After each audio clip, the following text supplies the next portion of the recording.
Welcome everyone to this policy committee meeting. Today we are gathered to discuss and decide on the best course of action to address the current economic crisis.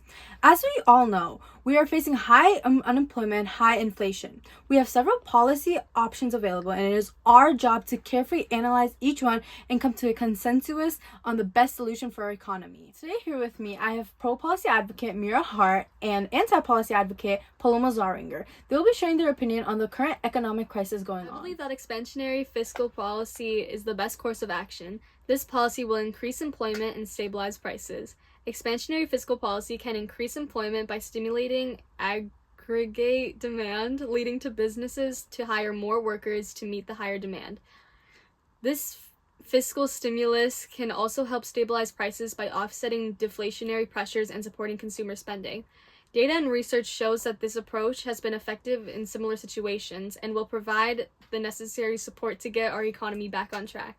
The effectiveness of expansionary fiscal policy in increasing employment and stabilizing prices can depend on various factors, such as the current economic conditions, the size and timing of the fiscal stimulus, the coordination with monetary policy, and the management of economic expectations and confidence. Policymakers need to carefully analyze these factors to ensure the fiscal measures achieve the desired outcomes, as the impact of expansionary fiscal policy can be influenced by these contextual elements. I respectfully disagree. While I understand the rationale behind the expansionary fiscal policy, I have concerns about the potential drawbacks and unintended consequences. It could lead to an increased budget deficit and higher interest rates.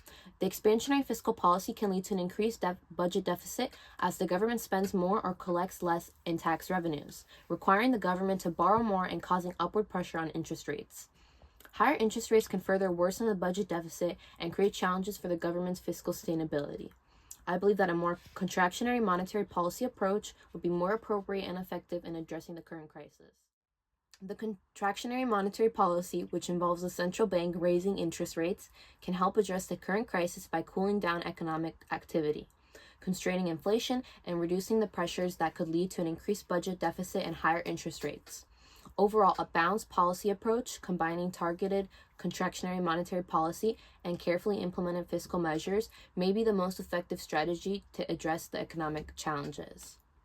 The combination of a larger budget deficit and higher interest rates can create challenges for the government's fiscal sustainability and overall economic stability.